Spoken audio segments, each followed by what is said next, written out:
This week on Art in the Air, our entire show features Chicago-based Bobby Talamine, who shares his over 45-year storied career of photographing some of the world's top rock music acts while befriending many of them along the way. Our spotlight is on the October-November exhibit featuring papermaker, printer, artist Amos Paul Kennedy Jr., opening October 3rd at the Chesterton Art Center. Express yourself through art and show the world your heart. Express yourself through art and show the world your heart. You're in the know with Esther and Larry. Art on the air today. Stay in the know with Larry and Esther. Art on the air our way. Express yourself through art and show the world your heart. Express yourself through art and show the world your heart.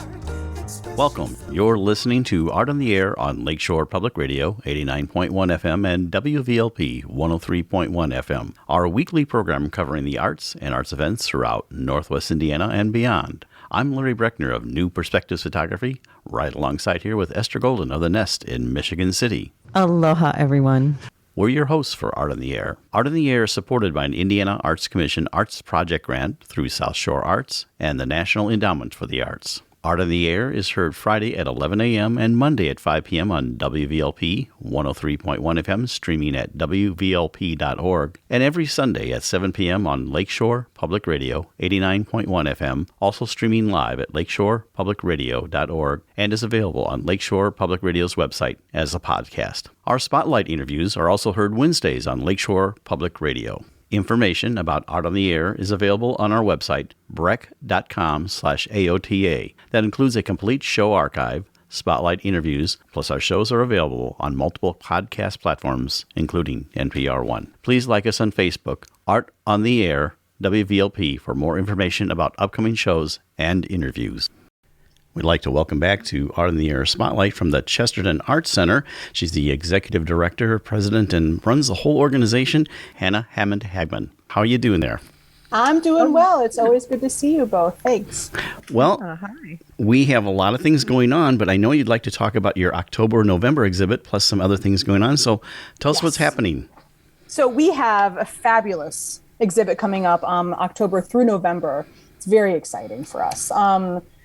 We have two gallery spaces, and in our lower gallery space, we're going to be featuring an installation of letterpress print posters by Detroit-based letterpress artist Amos Paul Kennedy Jr. This is going to be a fantastic exhibit. His posters are going to completely cover the walls of our galleries. The way he works a letterpress is very innovative and very painterly almost. So he uses calls to action for social and environmental justice. So there's language that's reprinted over and over again with different color fields. So the posters themselves become very rich. And so those will be covering the walls. And then the whole upper gallery of our space will be about 23 different regional and Chicago-based artists that are using zines, also printing or illustrating various pieces that are using language as well. So all of the artists have that in common, and that we're using text and language to kind of talk about culture in general, but also I think what's really great about these pieces is how accessible they all are. They're ready-mades or they're DIY published pieces in terms of the zines that are being made, or the comic books too that'll be here. And part of the exhibit is going to also be a pop-up shop of some of the artists that are involved. So there'll be multiples for sale as well. But yeah, we're really excited to have a huge array of kind of printed material culture in the galleries for those 2 months. And there will be a big artist reception on October 8th. That's a Saturday from 11 a.m. to 2 p.m. here. And then Amos will also be doing an artist talk on Saturday, November 5th at 11. And both those events are free, of course, and open to the public. And we look forward to having everybody here. How did you come in contact with Amos? It's a great question. So I've been aware of his work for a long time, and I'm kind of like a very secret fan, right? So I've been following him on Instagram, and I think that what he does is glorious and relevant and very poignant. And there is a letterpress printer amongst our midst here in the region named Terrence Chenard out of Gary. And he and I were talking at one point, and we were sharing a love of Amos. And Terry was like, "Oh, I know him. Do you want me to connect you guys?" And it was brilliant. And I love it when things kind of happen like that here. Now, it seems like you're also having much more like artist talk now with your exhibits where you're having people in. I know you just had that with your past exhibits. And that's going to be a trend, you think, generally you're going to start doing, especially with an artist like this? Absolutely. Whenever we can do it, I think it's a really important component of being an art center and exhibiting artists is that you make those artists accessible to the public. Because I think that any time that we have the opportunity to hear directly from the artist and learn about their intent or their practice, it can really make the works come to life. Yeah, it's more enriching. It's way more enriching, and certainly as an educational piece to the exhibit, we always really love to have the artists involved whenever we can. So absolutely, as long as we're able to do that. And for this exhibit, which is called Mark My Words, is the exhibit of Amos and all of the other regional artists. And it will run October 3rd through November 29th. But we were also grateful for the partnership of Valparaiso University to make this exhibit happen. And so part of what will happen is when Amos is here with us in Northwest Indiana, he's going to be giving a talk over at VU campus as well. Very good. What's some other things you have coming up? I know you can talk briefly about your December exhibit, which is kind of exciting, and some other things that are happening there at the center. Sure. So our December exhibit will be our annual CAC members exhibit, where we invite all of our talented artist members of the center to submit works. And that will be on display for 6 weeks through mid-January. We have a whole list of beautiful fall classes and workshops that are opening for artists of all ages, and registration's open for all of that. And as always, scholarships are available to make those classes accessible to anybody who's interested. We're working with a number of new community partners for various outreach programs. We'll be out at Meadowbrook at the Shirley Hines Meadowbrook space on the 24th of September. So yeah, we're looking forward to doing all kinds of new partnerships too this fall. And so into the next year now, I think as a way of we moved the gala to springtime, and we had a fairly successful art fair, except for we got rained on half day. But we can't control the weather. But yeah, it was a beautiful weekend regardless. Yeah. So what else do we have beyond January for exhibits we've got planned? Because I know you're planning way far ahead now and for longer exhibits. So our calendar is looking at least a year ahead, because that way we can program and market around those exhibits. So in January, look for a new partnership with the National Park that we'll be working with them to put on an exhibit, a small survey of their artist in residency program, as well as an unveiling of all the 2022 artists in residence for the National Park for Dunes. And then we roll into our fabulous annual exhibit of all the Chesterton Public School artists in March, which is always a nice full house. So yeah, rolling into 2023, there's no hesitation. We'll keep going and building, and we certainly hope to see everybody out here. Well, you've done a lot in your first year there as the executive director of president, so bringing a lot of things. So in the last 30 seconds here, tell us again about the exhibit that's coming up for October, November. Brilliant. So the exhibit is called Mark My Words. It highlights the letterpress posters of Amos Paul Kennedy Jr., a letterpress artist out of Detroit, as well as over 23 fabulous regional and Chicago-based zinesters, comic book artists, illustrators, and printers. Opening receptions on the 8th of October, 11 to 2. See y'all then. Sounds great. Thanks for coming on Art in the Air Spotlight. Hannah Hammond-Hagman, appreciate you coming on the show. Very exciting. Thank you. You're listening to Art on the Air, WVLP 103.1 FM, and on Lakeshore Public Radio 89.1 FM. This is Pledge Week for your public radio station, and Art on the Air encourages our loyal listeners to support this station by making a monthly sustaining pledge so we may continue to bring you this great program. We are pleased to welcome Bobby Talamine to Art on the Air. Bobby is one of the most prolific rock and roll photographers in the world and is regularly published in leading national and international newspapers, magazines, and has been included in numerous books and exhibitions. Bobby creates provocative and electrifying images of top-class musicians since 1977. Looking at his images, you are right there, feeling the concert or event. His amazing eyes, both of them, technical skills, and experience produce rich compositions capturing split-second moments with complete artistry. Bobby is also a talented writer. Read his descriptions of some of the concerts and be captivated. Thank you, Bobby, for joining Larry and I on Art on the Air. Aloha and welcome. It is so brilliant to see you. Nice to see you too, Esther, and you too, Larry. Well, thank you for coming on the show. Well, we'd like our audience to find out a little bit about you. And so I always like to say, for your origin story, how you got from where you were to where you are now. So tell us about yourself, Bobby. Grew up in the North Shore of Chicago, Lincolnshire, just west of Deerfield and Lake Forest. And that's where, before high school,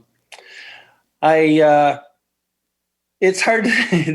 There's multiple pivots to that question in regards to my belief in my beauty of trying to figure out photography and wanting to attempt to conquer this beast. But suffice it to say, a story I never really bring up ever, but that kind of fits the bill of the whole thing was my older sister Hollis had she was artistic as well. And she saw what I was doing with my photography and was blown away by the uniqueness of it.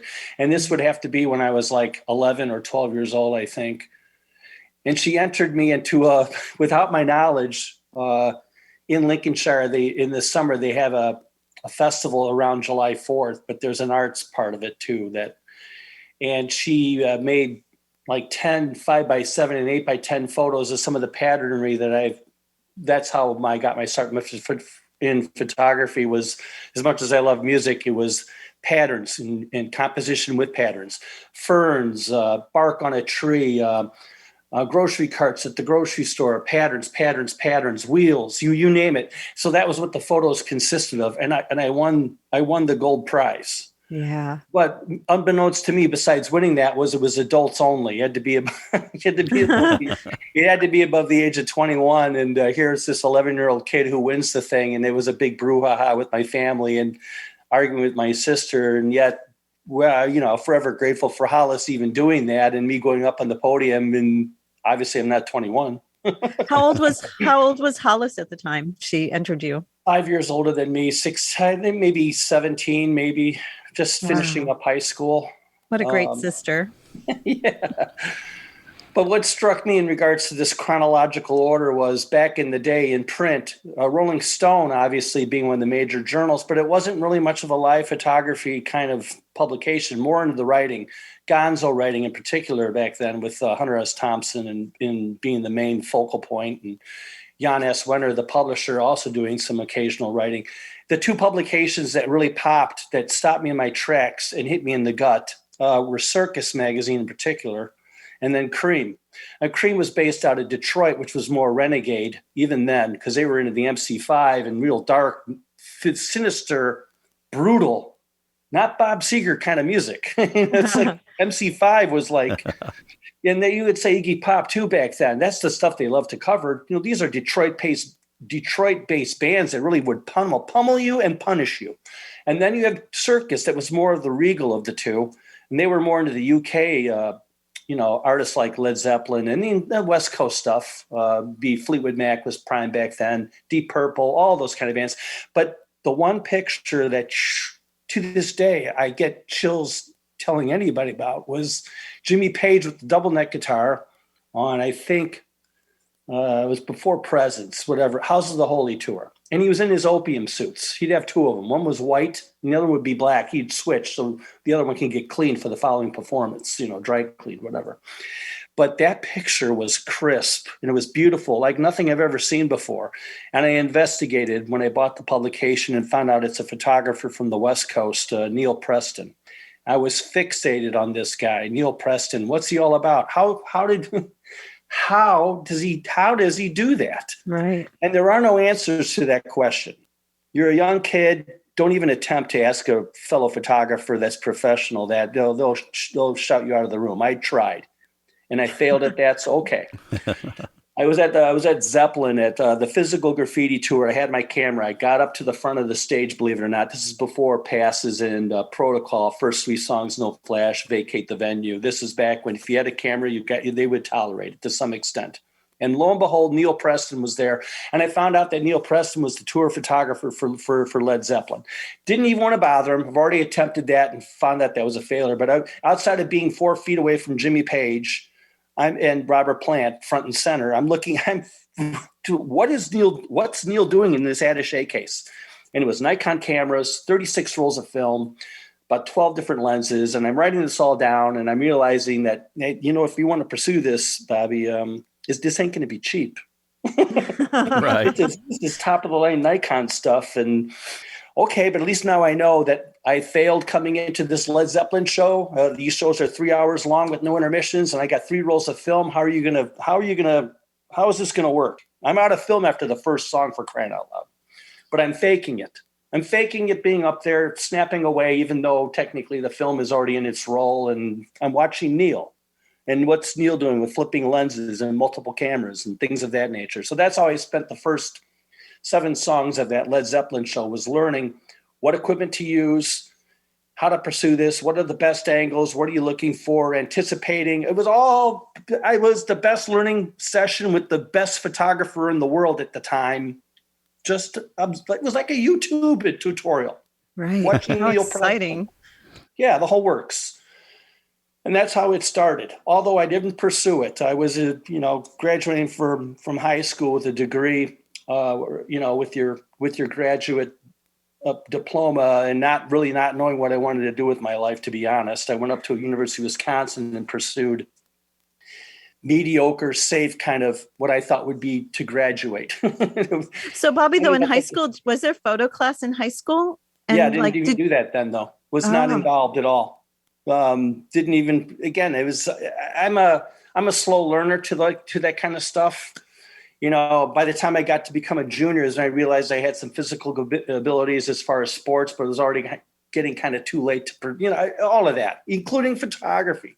It's kind of like a slow to the curve and lights click. It doesn't hit me automatically. It's like 20 million questions and try to figure out a few of them, and then maybe that'll be decent. My mom saw in me, with that winning of that gold prize, that photography would be a good pursuit, and insisted I try. She would pay for it to go to the Rochester Institute of Technology, of all things. Wow. Heavy hitter of a school. That's up there with Columbia College, if you think about it. And yeah, we drove out there, and I was, through all the work that my mom had put in, it was going to get a scholarship in it. But I don't know what, my mom has since passed. We'd have to have a sit down and a powwow. What's wrong with her son not wanting to take that opportunity? That's why I ended up at University of Wisconsin. I thought that'd be something safe and it wouldn't be as competitive. I think that was also part of it. I can see the intimidating factor of being on the East Coast, even at that weekend jaunt, that I didn't have the equipment. I didn't have the appearance. I didn't look like a guy that was ultra connected and wealthy from the East Coast, going to one of the best schools in the country as far as photography. I kind of wilted under pressure, believe it or not. That was part of the reason why I pivoted to the University of Wisconsin, I think. Although, I don't know, Bobby, it also just might be that, you, like you had just stated, that it wasn't like a passion since you were 5 years old, so but you're in Wisconsin. Yeah. And then I get my degree in marketing, and then I come back home and I don't use it. I end up back at home figuring out now what I want to do. This is 1981, I think, when I pivoted back to Lincoln. By this time, my mom had moved to Northbrook, and that's where we resided from. Then I found out about this record store. This is where everything changed, by the way. You have to work. My mom doesn't want me to sit around and mope around the house. So Wax Trax Records had just moved there, which was a cool record store in Lincoln Park at the corner of Lincoln and Fullerton. So cool. Right next to the Biograph. Unique, although I'm familiar with all the record stores up and down the shore because I have friends that are into music like me. This is the store that's the pinnacle of cool. It was a store that embraced misfits, people that were out of touch. But you would get dentists and pharmaceutical people in that would look sophisticated. Then you get the guy with the mohawk right next to you looking at the same thing as far as a Rancid record or whatever. Everything about it was so cool in regards to that welcoming thing. What clicked for me was the boutique, which is really not known about. The record store is the first floor, run by Jim Nash and Danny Flesher. God bless those two. The second floor was the fashion boutique, but they also had UK publications that were out of touch with Chicago. New Musical Express and Melody Maker, which were considered the hierarchy of UK cool and what's cool in the UK and not coming to the United States yet. And it hit me. Now, again, this is some years from 81, though, getting acclimated to Wax Trax and what they're all about. They also started a record label in a genre of music which became world renowned, industrial music. It started there. Although industrial bands existed all over the world, but they weren't conglomerated now in one place like Chicago was back then. Ministry, Lead Into Gold, Palehead, Nine Inch Nails actually got its start there. Revolting Seas, I don't want to say the last word but you get the drift. Yes. In Ministry, all of these bands and Thrill Kill Cult, My Life with the Thrill Kill Cult. These guys would work at the record store and they have these bands. And Jim and Danny would help produce and put them out. And they started Wax Trax Records from the record store. But the second floor of the boutique, as much as I was involved with the industrial music from the get-go, the second floor is what really pivoted me as far as coolness, as far as my passion. If you want to do this and you got a degree that you're not using and you think photography is it, let's investigate. So after seeing these are weekly expensive publications, by the way, that are flying into Wax Trax of all places. Every Friday, that's when I would go in and go up to the boutique and spend an hour reviewing. And there was one cover that hit it for me as far as to start this. It was Jesus and the Mary Chain. The album Psycho Candy had just come out, which at the time was galvanizing. And it was, I think it was released in March of whatever year, 85 maybe would be the time frame. And it was already considered best album of the year, is what it said on the cover. Album Band of the Year, end of story. Like we have April, May, June, July, August, September. We have all these months and they're already claiming this band to be number one for the entire year. What's going on? So, okay, let's figure out Jesus and the Mary Chain and the Reed Brothers from Scotland a little bit. And next thing I know, they're coming to Chicago. They play the Metro. Now I'm in. Okay, I get my camera gear. Didn't realize about photo passes because they still run on the fence with that. I'm in there. I'm the only photographer at the venue shooting the first show of Jesus and the Mary Chain in the States. What's going on? What? There you are. I have tons of questions. What? This band's on the front cover of Melody Maker and NME, and why am I the only photographer? Why is not the house photographer of the Metro here? What? It was a late show too, like typical of the Metro back then. Outside of there was no, smoking. Everyone smokes. It's a cloud of smoke. You leave covered from head to toe in smoke.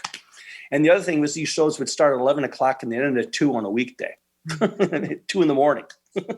So, okay, I'm in there and I photographed the band from beginning to end. And the shots look great. I submit them to what I think are some publications. They don't even give me a second thought, but I know I'm on to something.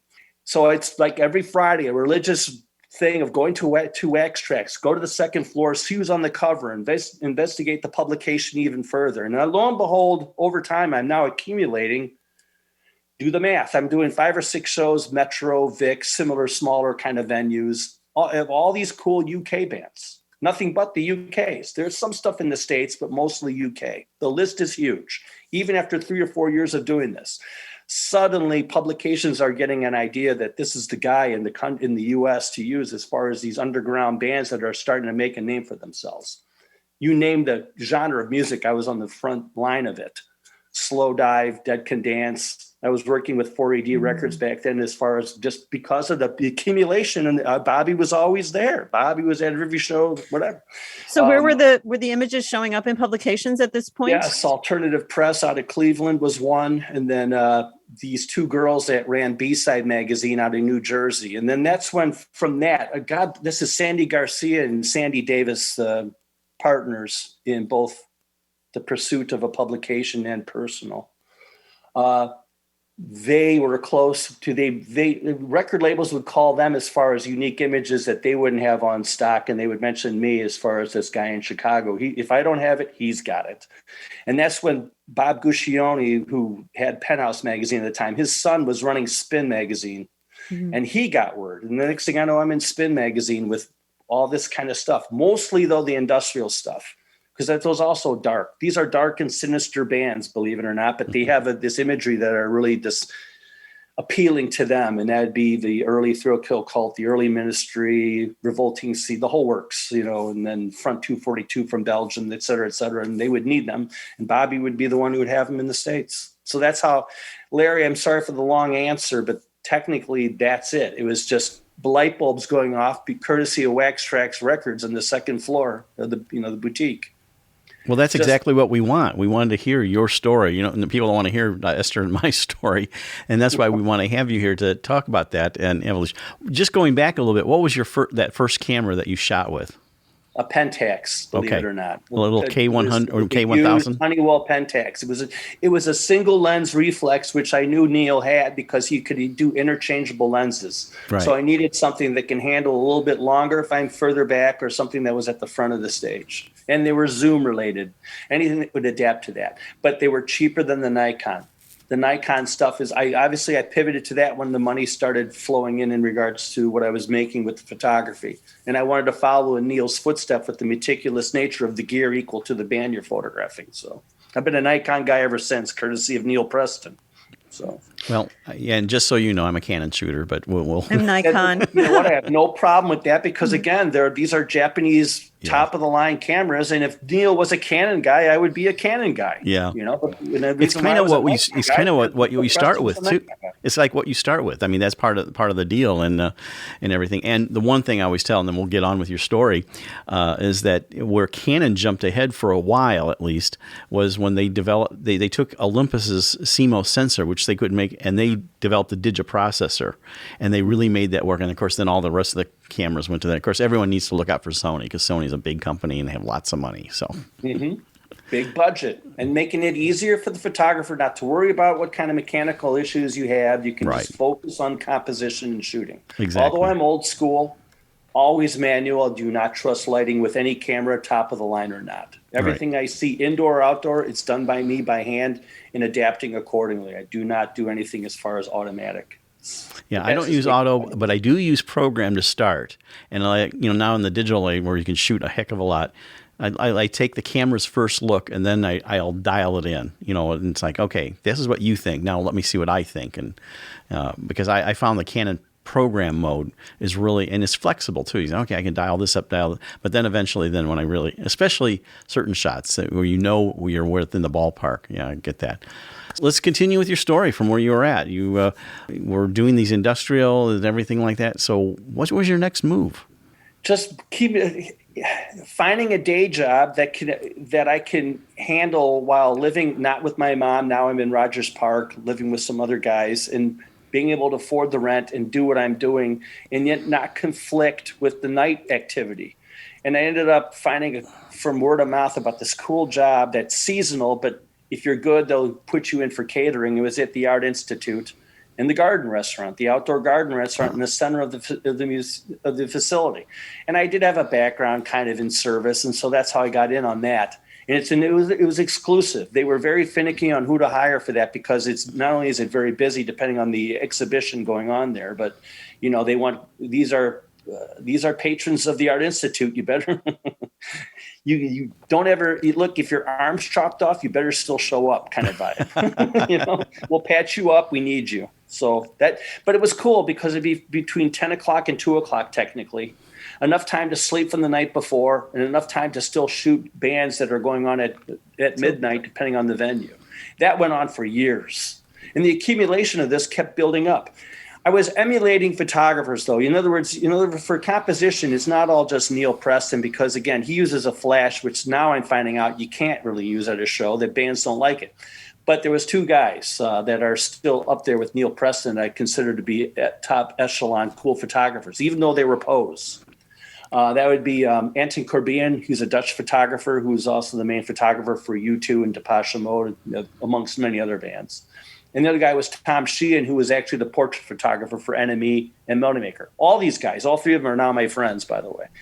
But see, I saw what Anton was doing with the dark black and white, real sinister, like Nick Cave. Even though he's smiling, he still looks like he can murder you in 2 seconds. He had that kind of look in him. And he always has had that. He's just a dark Australian-looking guy anyway. Very However, intense. very cool is how he comes across.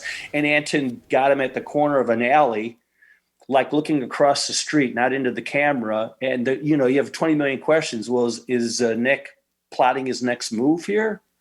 Is he waiting to jilt the girlfriend? Is he waiting to kill the boyfriend of the girlfriend? You can't really, it's a magnetic photo.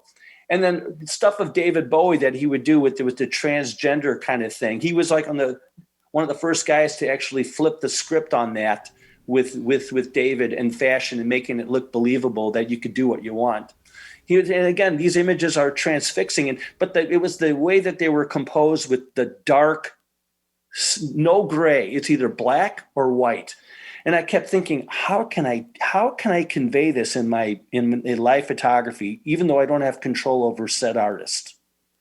And that's been my pursuit to this day. When I go into a show, I'm thinking of that. I'm thinking about how this band that you totally dig, how can I convey this so that these pictures are going to be eye-popping in black and white, and also in color, for that matter. You're listening to Art on the Air with our guest Bobby Talamine on Lakeshore Public Radio 89.1 FM and on WVLP 103.1 FM. Bobby, Go ahead. Okay, so you've had now decades of experience. Mm-hmm. And so when you go into a lot of these venues, you've been there before, but what is it like to go into a venue for the first time without any preparation necessarily? Because you talked about that Metro. Okay, I just showed up at Metro. And so what were those beginning? What do I do? Where, how do I get the shot? What was that? Well, it's a good question. You got to take a deep breath, and you're not going to act nutty. You're going to act like you belong, and you're going to observe. It's a small stage. Back in the day when I was working there, almost from the inception of the Metro, there was no barricade. It was the band, right. Audience was up to the stage. What are the best spots besides showing up early and claiming your little piece of real estate? What are the best vantage points? This takes years to figure out, by the way. Right. So it's trial and error. In other words, I guess another answer to that question, I would go in with 10 rolls of 36 exposures for the entire show. And at the beginning, when I was shooting, I would say I would be lucky if I walked out from those 10 rolls with 36 solid images out of the 10 rolls, if I'm lucky. Well, here you say, you do have that little piece. Good, Esther, as I'm getting right. Well, you said you had this little piece of real estate. And so you don't know what the band is going to be doing from Correct. second to second. And it's totally unpredictable. This is before the internet. So it's like there really isn't. I guess the only way I could figure out band choreography was MTV's 120 Minutes, which was a show that aired on Sunday nights. That was all the independent stuff. It wasn't stuff that was on the daily reels. It wasn't the Belle Biv DeVoes into the Madonnas, into the Bruce Springsteens, and into Prince. It was more of the dark stuff that I was photographing anyway. That was the only time they would put them on, is between 10 o'clock and midnight on Sunday nights. And then I would see a band, whether it be a video or live performance, and I would see how they technically lay themselves out. And then I would make sure that when I'm at the show, I'm going to get the angle that I want just by seeing that one short clip of a video. So that would be part of it. But it's just trial and error and learning and making. I think mistakes are good, though. That's how I got my start. Was to be a constant beatdown. And some shows are physical. It's like, again, shooting a ministry show was not for the faint of heart. It's beyond metal. I mean, from the first song, these are fans that are rabid, body surfing, right. Dozens of them. And I'm getting kicked around, and there's also a mosh pit to deal with, and security is liking it because the energy level's so high. In other words, so they wouldn't kick people out of the venue. If you landed on stage, they'd just toss you back, But again, you can't shoot at the front of the stage when you're getting pummeled from the back and from the front. You have to do from the sides. So again, but how do you capture that kind of act? There's so much.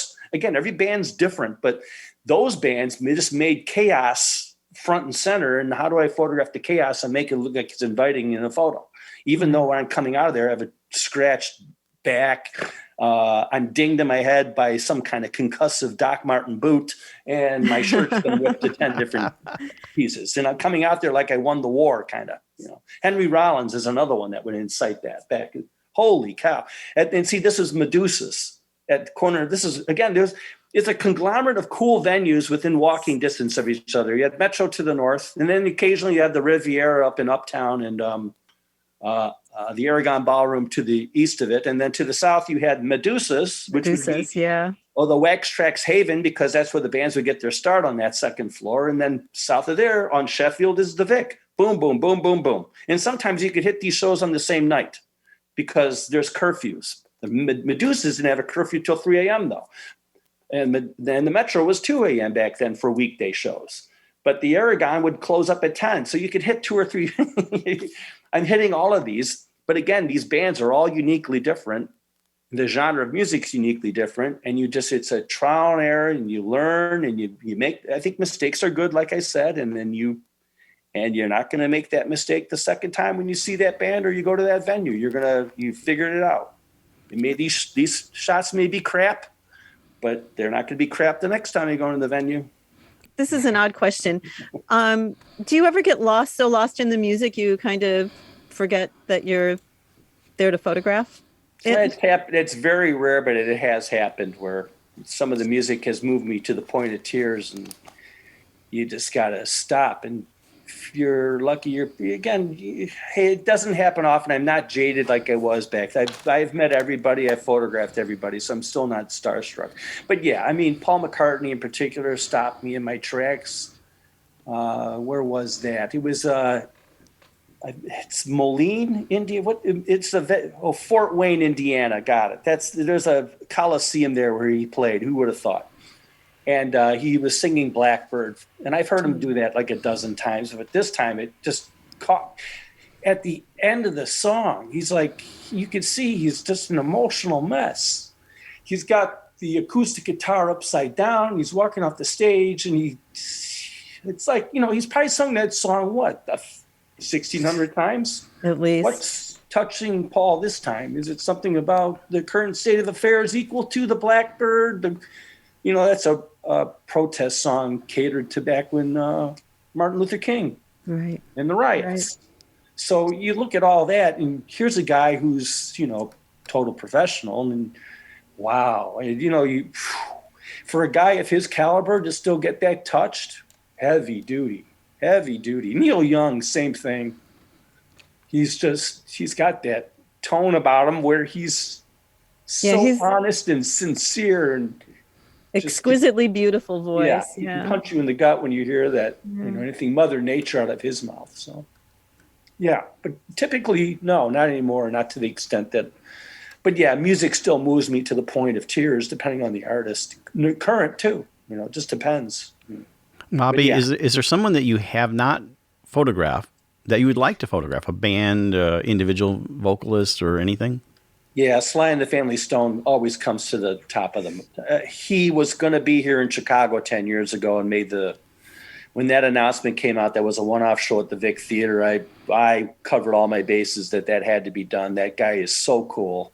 Way ahead of the curve from back in the day. Way ahead of the curve. That's the epitome of dance, is that guy. And those albums that came out from like the late 60s to the early 70s, untouchable as far as that. And that's why Stevie Wonder pivoted to that guy. Miles Davis, all those guys are like, who is this guy from the West Coast? That's nutty awesome. But, every time he's obviously got mental issues, and he's obviously got some chemical problems he's got to figure out that he still hasn't. And he got as far as St. Louis before he had to find a meth dealer, and he ended up finding one in St. Louis about 6 hours before the show and ended up in a blackout and couldn't make it to the show. But yeah, Sly and the Family Stone would be probably at the top of the list, I think. Otherwise, I photographed everybody from my era forward. I mean, Jimi Hendrix back in the day, sure, that would have been cool, or Procol Harum back in their prime. I totally adored that band. And if they were with Robin Trower, their original guitarist, I would stop at nothing to shoot that. The beauty of their music. Again, music that's very emotional, in my opinion, is them. And how they perceive their cabaret / it's hard to describe that band in their unique nature, especially the album Salty Dog and whatever. I mean, here, I'll give you a story about that really, again, there's a lot of bands that I wish I could have, but back in the day, Cher of all people was asked in an interview in Rolling Stone magazine, what's her favorite band and what moves you to tears? And she goes, oh my God, it's Procol Harum. Their first song. She goes, right from the intro, from the Hammond B3 organ, I'm just a puddle until the song played. And that was so cool hearing Cher say that about a band that I totally adore. Who would have thought that she's a huge fan of Procol Harum too, But yeah, Sly and the Family Stone would be at the top of the list as far as I wish I could have had the chance. He's such a cool dude. Outside the genre of rock, is there bands that you've done like jazz or more pop oriented? Tell us about some of those. I grew up with jazz music, so yes, I'm more of the fusion kind of guy. So, John McLaughlin, the Mahavishnu Orchestra being at the pinnacle for me of beauty with progressive, harsh, but intricate songwriting, and Chick Corea, of course, and including the trio stuff. I'm really into that. So McCoy Tyner has always been like, oh my God, this guy on piano, holy cow. Herbie Hancock too, for that matter. Then Bill Evans, I would have, back in the day. So again, all that kind of music moves me and pop too. Yes, I would have killed to have shot Frank Sinatra, but by the time I made my inroads to get to him, he was already not in bad and ill health. Right. But yes, as far as the crooners, I love that kind of stuff too. If it's done in class, no matter the genre of music, and I've heard your stuff, and if I'm a fan, that's half of it, in my opinion, as far as photography. But all kinds of music, I don't discriminate, including rap and hip hop and EDM in particular, electronic dance music, which I totally adore, depending on the artist. All of it. If it's good and if it's got a beat and it's resonating with me, I'm gonna make inquiries. But yes, jazz is to me. Again, Joe Siegel's Jazz Showcase. I've done a ton of work with him before he passed away over there, back when he was actually at the Blackstone on Michigan Avenue, and then he went further south into South Loop, into Printers Row, I believe. But yeah, because he would get all the cool cats would come in and do 3 or 4 sets during a weekend. And did you shoot at some of the smaller events? Well, I mean, Happy Medium, I'm thinking on Rush Street, but like Ratsos and Orphans and some of those, like in Old Town area? Did you ever go shoot? I wish. No, I didn't back then because I was too busy with most of the indie stuff coming out of the UK. I didn't have time for that. But I would occasionally go to the Green Mill, depending on the act. Patricia Barber in particular, Nicholas Payton. Right. Even Paul Wertical before he was with Pat Metheny. He would be having a quartet there and would hang out and hear some cool stuff that was Chicago related. But Green Mill would probably be it. I was familiar with those smaller clubs you mentioned, but I never did get a chance to go to them. Yeah. Ratso's always, word of mouth was told to me to be a cool place to hang out. It was. I used to go there all the time, see artists. And I'll tell you a quick story. Earl Father Hines was there. And I don't know if you've been to Ratso's. It's actually like 2 storefronts together. You went into the one where the bar was. But anyway, he started out with his band, and you sat fairly close. I mean, they were very intimate. Anyway, all of a sudden, this female vocal voice comes out of nowhere. She comes walking in, this is in the 70s, with a wireless mic, which was almost unheard of in the 70s, in the mid-70s. And it was just awesome. But you could sometimes sit like literally on this next to the stage, you're a little seated. So yeah, Ratso's was one of my favorite venues. Well, you had something jumping ahead to the Lollapalooza that happened, and not a happy thing. And I know as a photographer, it'd break my heart, but tell us about that. Oh, the assault? Yeah, the assault and the theft. Yeah, that was before the pandemic, and that was when Radiohead was headlining the main stage. This is when it became a 4-day event, and this was the Friday night, I believe, that Radiohead was. And I've been friends with that band from the inception. When they started, they played at JBTV, which is, I'm the chief photographer for JBTV, and they played at the Metro, and that's how we became friends. Particularly with Johnny Greenwood, the guitar player, and Tom York, the guitarist. And I got invited to be on stage, believe it or not, to photograph that night, looking out to the gorgeous skyline of Chicago. And Johnny would look my way and say, "Isn't this the coolest thing?" I'm going, "You have no idea." You're listening to Art on the Air with our guest Bobby Talamine on Lakeshore Public Radio, 89.1 FM, and on WVLP 103.1 FM. But I kept getting texts. The thing about Lollapalooza, it's multiple acts going on simultaneously because it's 8 stages and some of them are overlapping. And there was this cool up and coming band from Sweden, Ghost, and they're dark, satanic-ish, although it's more of a comic thing than it is actual ritual belief. But the whole purpose of that is to scare. I kept saying no with the text. I'm sorry, I'm here with Radiohead. No, and they kept upping the price, Bobby, and they kept lowering the time frame. Bobby, you can make it up here. We'll take care of you, and we'll triple your fee. We love your work. We want you, please, for 2 or 3 songs, just come up and see us. So all right, I did. But how do you at 9:30, 9:45 after a day of drinking with everybody, times 100,000? Get from the southern stage at Roosevelt up to Jackson by the Art Institute where they were playing. It was at the time called the Pepsi stage, I think.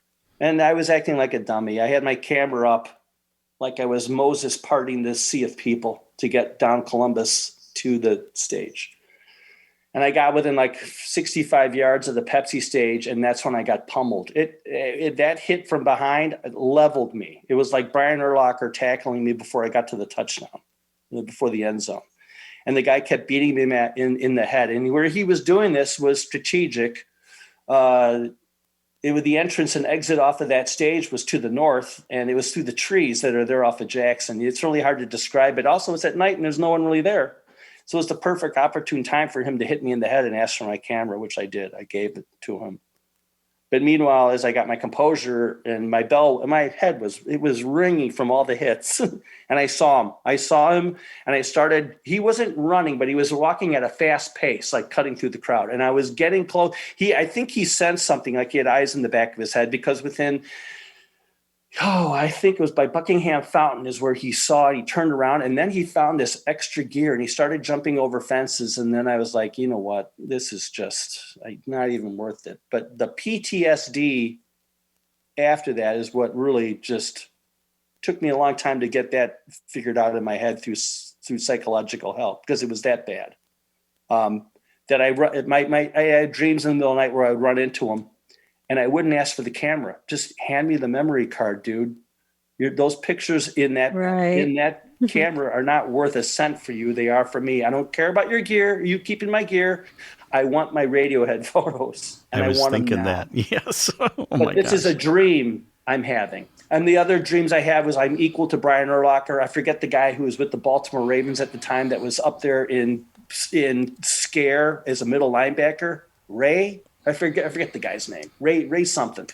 And I am now doing the damage. Because I'm a physical guy and I can take a beating, but still, I'm the guy now who catches up to him, and I am pummeling the crap out of this guy, and I'm getting my camera back. But these are dreams that are not helping or solving anything. So that's when I sought out psychological help. The story gets more bizarre than that, but I'd rather not ridicule Lala because they've been very good to me since that whole incident. But the Chicago Police Department were a piece of work as far as dealing with that and how they handled my case, my criminal case. But needless to say, I'm now more protective of my gear. I should have said in my gut. The other dream I have is I replied to the band Ghost, no. I can recommend 2 other photographers for you to use, but I'm stuck here at Radiohead, and Radiohead's the priority. I wish I would have done that, which is what I should have. My gut was saying that when I was getting all those texts. I mean, this is a once in a lifetime opportunity on the stage, the main stage, photographing one of your favorite bands, and you're pivoting to Ghost because of money. Are you kidding? I still think of that often, whatever. But again, Lala, Perry Farrell and his wife, Eddie in particular, are the coolest. They made a beeline to me on Saturday, the day after the assault, when I showed up with a friend's gear, and Perry wanted to make sure this was not anything he was pre-written or whatever. He's just a cool, laid-back kind of guy who runs Lala, and he just wanted to make it known that Bobby, we totally adore. And Eddie, too. She was more emotional than me as far as hearing about the whole incident the day after. But, we're sitting alone in the press tent area behind the stage, and I didn't even get a word, and they were just reassuring me that, Bobby, you're like family to Lala, da-da-da-da. So that was cool. That more than made up for any goofiness from the Chicago Police Department in handling it, but still. That's, I think, the synopsis of the story, I still showed up those 2 days, even though I had a concussion. I know. I was there Saturday and Sunday. You know, the bands take priority over Bobby's physical ailments from. Well, no, it's called being in shock, Bobby. I mean, but that's the only time something like that has happened as far as shows. You know. Do you ever do any like studio type portrait work with any of the bands or things, or more pose things? Okay. JBTV. In our studio, a band, there was a protocol as far as how they would handle their live performances, and I would get my opportunity right after sound check of like even BTS, believe it or not, their first time in the States was at JBTV in Chicago. We spent 3 days with them, and I did a ton of pose sessions with the band before they became huge. But yes, name the band, I've probably done some pose photography through JBTV. Any of those become album covers or album backs or? I like The Alarm. A cool band back in the day. They've used my stuff. A band called Mew, M-E-W, who's Dutch, that has a very progressive but indie kind of sound to them. Nina Nesbitt, who's a cool singer-songwriter. Banks from the West Coast, another Bjork / Kate Bush kind of singer-songwriter, and she used my images for some of them. Yes, it just depends on the band and the nature of the pose session, what they think they could use it for. You write so beautifully, Bobby. Have you thought of doing your own book with your thoughts and photos? Yes, I've been inundated with that, actually. I get asked that question at least once every other day from people, especially now since Paul Natkin, who was my rival when I started. Again, he's a great photographer from Chicago, and his book is coming out September 21st. And when he made the announcement on Facebook about that, I was in his feed was, well, if Paul can do it, Bobby can do it. I was seeing a lot of that, and it's also the Metro's 40th anniversary, believe it or not, during this year. Wow. 40 years. I was there when it first opened dancing. So that's crazy. And Gene Ambo, who's a metal kind of guy, photographer, just put out a book of Metro stuff. But again, in the feed, well, if Gene can do it, Bobby can do it. I mean, Bobby, what's up with you? Why are you hiding all this cool stuff? You can tell by the people in Chicago kind of text, Bobby, why can't you get your act together and take some of that film in your vault in your basement and make a book? We're dying to see it. Right. And plus you do write beautifully. So thank you.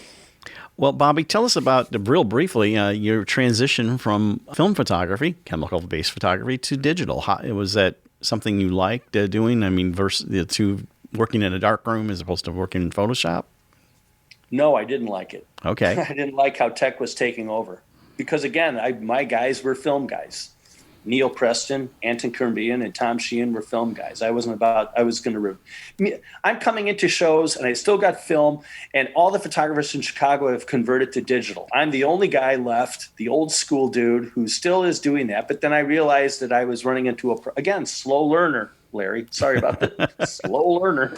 But my images were now considered secondary because of the quick nature of the internet and converting images without having to do what you said with a darkroom.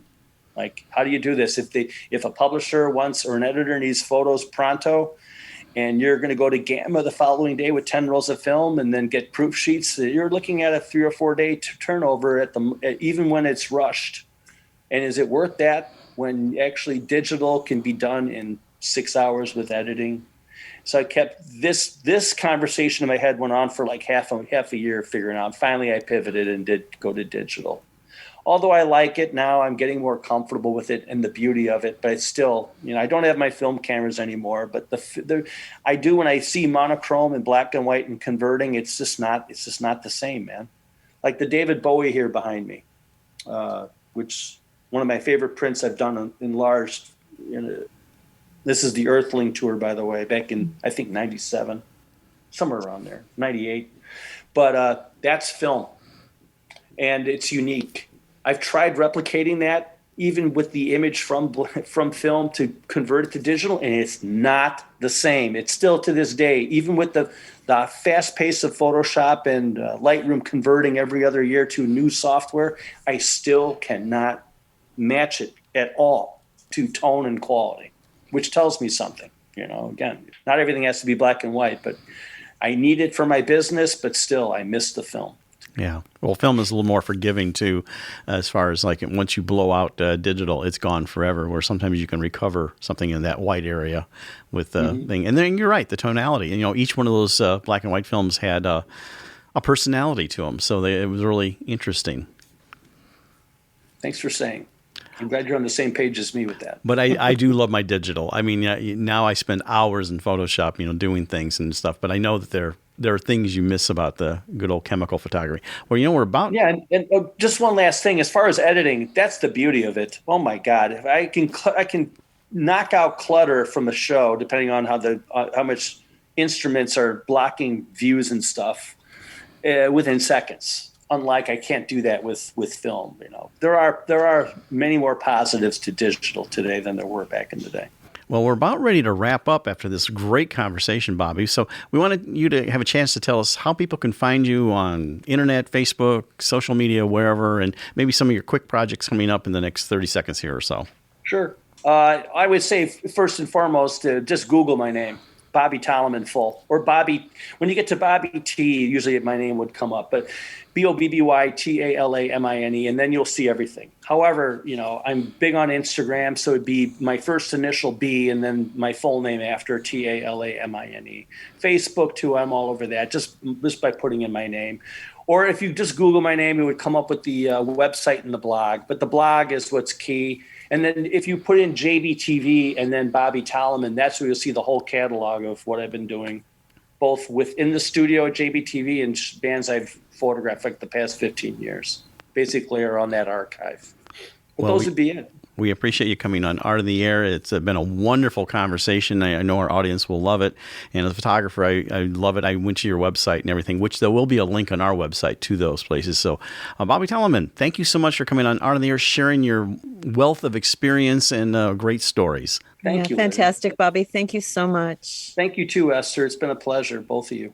We'd like to thank our guests this week on Art on the Air, our weekly program covering the arts and arts events throughout Northwest Indiana and beyond. Art on the Air is heard Friday at 11 a.m. and Monday at 5 p.m. on WVLP 103.1 FM, streaming live at WVLP.org, and every Sunday at 7 p.m. on Lakeshore Public Radio 89.1 FM, also streaming live at lakeshorepublicradio.org, and is available on Lakeshore Public Radio's website as a podcast.